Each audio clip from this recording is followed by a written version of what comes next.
Are aliens trying to domesticate us? That's exactly what a researcher looking into the aerial UFO sighting, where UFOs actually landed at a school and beings came out and interacted with the children there, actually telepathically communicated with them. Well, this researcher is now saying he believes that this ongoing presence of the ETs here and their involvement with humans is to domesticate humankind. This is crazy. Get in here. This is Jack with Cosmic Road. I talk about UFOs and the paranormal. Please hit like, please subscribe, share in social media, and please comment below as I'm going through the story. Okay, the aerial UFO event is an amazing event, and there are a lot more like it. Preston Dennett actually did a video compiling a whole bunch of cases where UFOs have sat down at various schools all over the world. And they all seem to be very similar in what the aliens did or the beings did. You know, I don't want to pigeonhole these things too much. They could be just about anything. They really could. So the beings sat down all over the world. They interact with people there, kids, and of course they interact with adults all the time via abductions and contact experiences. So what is this all about? What is the hybridization program all about? Well, maybe it's to domesticate us. That's what this fellow says, and I think that's a really interesting perspective. So let's listen to what he has to say, and then I'll have a few comments about it. Here goes. Is beyond what the kids reported to you that was communicated to them. Do you have a working hypothesis about why they made that landing? Does it comport exactly with what the kids told you was communicated to them and that young lady so eloquently repeated on camera? Or do you think there's another reason? Or was it to check the oil, Nathan? Could it have been as simple as, checking the air and the landing gear? No, but all kidding aside, do you have a hypothesis on that? Their purpose? I do.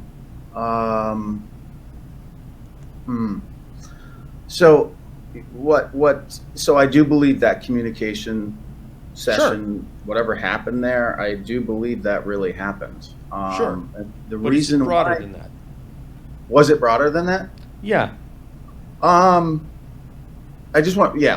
reason I believe that is because there were other people that also had that experience, other students who admitted it to me but wouldn't go on camera about it. That's why I know that whatever occurred in that moment when they had direct eye contact, that close encounter, if you will, that there was something communicated to quite a few people in that moment. The broader thing, to be honest with you, is human beings are wild animals and we don't realize we are, because we've never been approached by a more superior species, and maybe we did, and maybe that's why there was these major experiences throughout our history when they have interacted with us. So my feeling, it seems like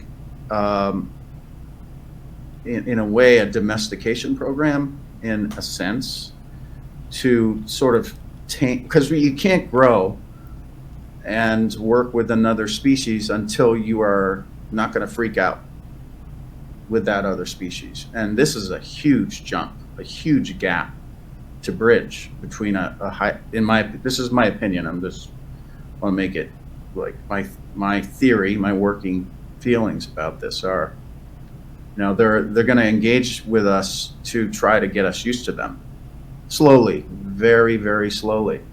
And I just don't see the, I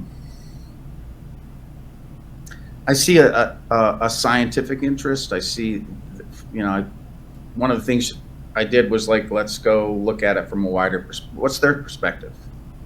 There's a guy doing a film about that right now, Dean Alito. It's fantastic.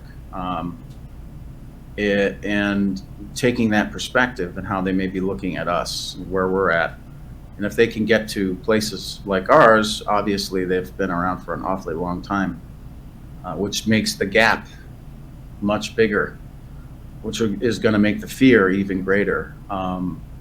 So I do feel like this is a process of Desensitization. getting us used to what's out there. We're so wrapped up in our own planet and our own God. Isn't that fascinating? So he believes the beings are here to domesticate humans so that we can evolve and interact with them in a peaceful manner instead of the wild, feral creatures we are now. And I say that jokingly, but from the being's perspective, that might be exactly what we are. And indeed, I've heard from various contactees who have interacted with the beings on a significant level, and the beings have told them much the same thing, that they are afraid of people. And that is a common refrain that you hear from the beings from time to time.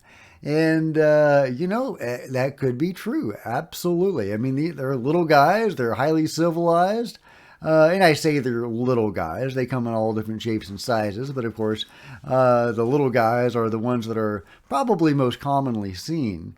And maybe that's by design so as not to freak us out. After all, the Greys are said to be engineered beings, biological robots or androids. So maybe they're designed to be small so as not to alarm us. Very possible. But are they trying to domesticate us? I think that is a really interesting idea. Because if they are afraid of us, that would make perfect sense. Now, there is a different way of looking at it. And that is very commonly called the ascension. That the beings are here to help in our ascension, not our domestication, although there may be some similar stuff going on there and maybe a different way to phrase it or think about it. But many people, many experiencers have been told that the beings are here to help us with our ascension as we move toward the fifth dimension. And a lot of near-death experiencers say the same thing.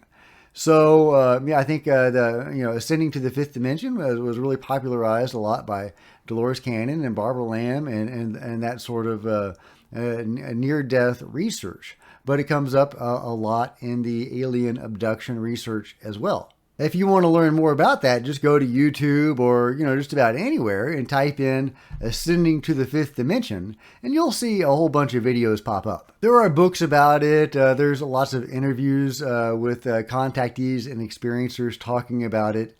What is the fifth dimension? Well, I've never been there that I know about, so I can't tell you exactly, but it is a higher state of being. When the Earth ascends to the fifth dimension, it is thought, we will be in an enlightened, paradise compared to where we are. We'll still be flesh and blood, but we might have a higher vibration or a lighter density or something. But either way, we will have a better time, and we will be much happier and much better off. And some of the beings live in that state, and they are here to help us ascend to it. And maybe beyond at some point, because there are supposed to be dimensions even above that. So is that true? I have no idea. I love that. I really resonate with that idea, though. I hope that's true. From my own experience, I know the metaphysical stuff is true, so I really grok that, and I really resonate with it. And, there is a lot of research to back that up. And that is another way of saying, in a roundabout way, that they're here to domesticate us. Domesticating sounds a little bit, down and dirty. We're the dog or the wolf that must be domesticated into the dog, potentially. And who knows, that could be exactly what's going on. I'm not saying it is or it isn't. Personally, I resonate more with the idea of ascending to the fifth dimension. And some people might express that differently. To some people, it is actually the fourth density, depending on which school of thought you're from and what research you have done and what you resonate with, whether it's the Books of Seth or the Law of One or whatever, when you read about this more, this big picture kind of view. And I'm no expert on that. I've read a lot about it, but I've never really taken the time to, because there's a bunch of Books of Seth. I'm not Yeah, I haven't done all the research, so just want to be upfront with you there. I am reading currently The Voyagers by Ashiana Dean, The Sleeping Abductees, which is a similar kind of thing, a big picture thing. And it takes as a base the law of one. The law of one exists in this book. There are beings out there that operate on the law of one, and there are beings that don't. And there's conflict between those two. The people or the beings that are service to self versus the people or the beings that are service to others. And the service to others are the good guys, according to that view, and service to self are, they're out for number one. And there's yet another way to look at it, and that's the shift. According to David Jacobs, eminent UFO abductee researcher who has regressed thousands of people and is a close friend or was a close friend of Bud Hopkins. According to David Jacobs' research, his patients or his clients who have been abducted or contacted by the beings, and when they're regressed, often the beings will tell them of the shift that is to come. It sounds fairly alarming. It sounds fairly malevolent because tied up in all of this, the abductees are they in the book Walking Among Us. It is the next phase of the abduction process, or maybe several stages on, and now the beings or the hybrids are here amongst us, and the contactees, who are often the parents of the beings, are actually helping them and teaching them. And there'll be others as well. There may be like a group home with several hybrids that one parent is helping teach them what a refrigerator is, how to go outside and buy something. And that seems to be a thing. But one of the things that comes up in that research, in that silo of information, is the idea of the shift, that the beings are here to affect the shift. Many of the contactees will be trained in things to do once the shift occurs, like crowd control. Crowd control is a big deal. When the apocalyptic shift happens, people have, the contactees have been trained in how to guide people and herd people toward the UFOs. So they're running, screaming in terror from whatever the heck is going on, whatever causes the shift, and they get aboard the UFOs and fly off. And the beings save them. It sounds fairly sinister.